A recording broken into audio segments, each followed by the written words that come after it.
In this lab, you will be manually dispatching resources according to the call type.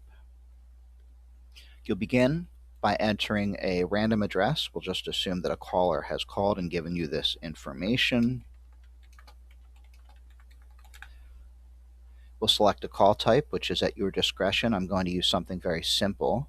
We're going to make this cardiac arrest.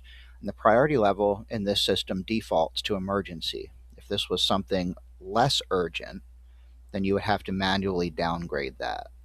So this is a match. We'll leave it as it is. Caller name, callback number, and then we'll say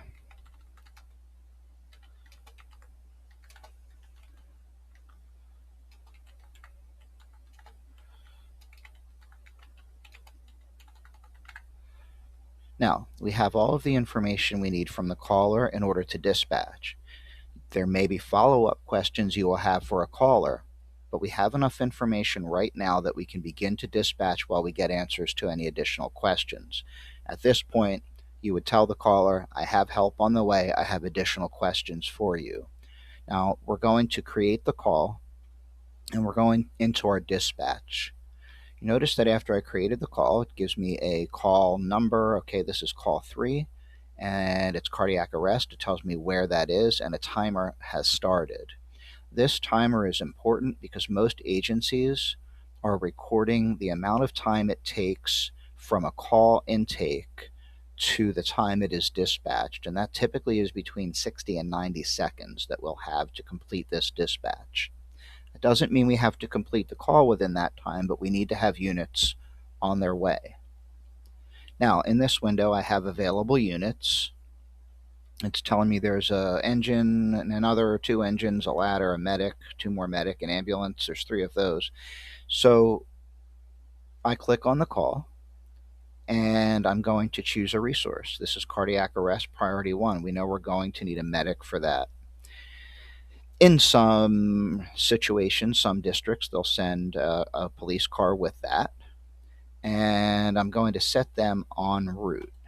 And we'll see that up here, assign units, medic 1, car 1, and we're going to close this. And you'll see that down here, we've got medic 1 and car 1 have been dispatched. So these guys are en route. If another call comes through, we know these are not available for dispatch. So far, so good. Another call comes in.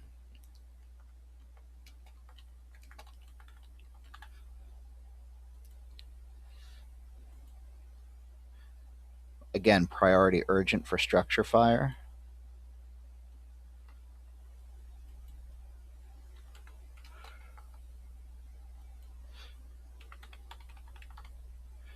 One thing I will mention is that in most systems, you want to get the callback number before the caller's name.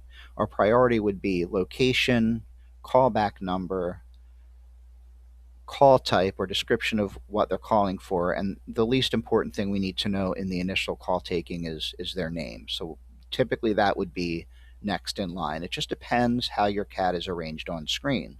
In a lot of CADs, this is not linear. It is spread out over the page, and so you have to sort of jump back and forth. But I would prefer to get their callback number before their name. If I have time, I'll get their name, and then I'm going to get the description of the call.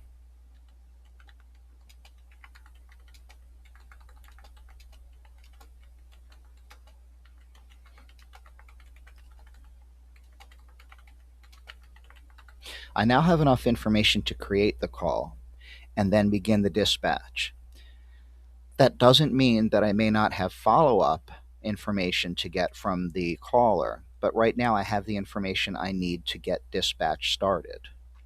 So I move into that portion. I would tell the caller, I have help on the way.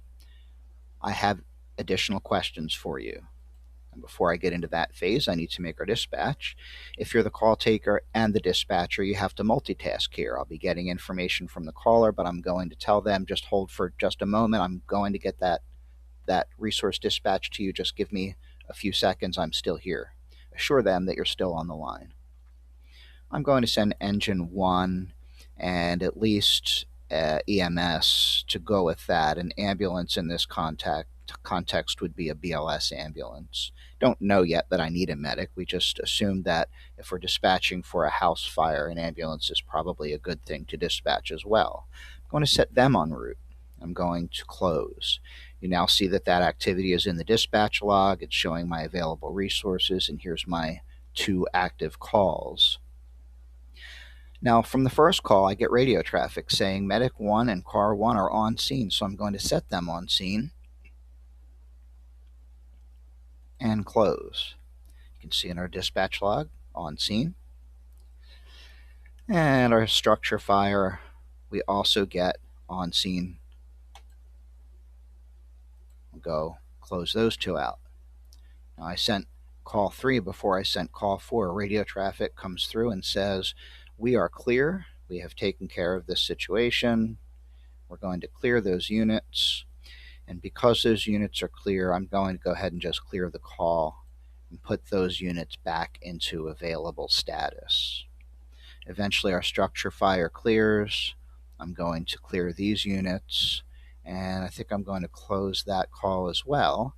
Now it shows that all of my units are back to available. I have no active calls, so these are nice and clean, and this is our running dispatch log. Go through this as often as you like. Experiment with different call types. Use it as an opportunity to decide, if I chose fire alarm, what is the priority for that? Refer to protocols.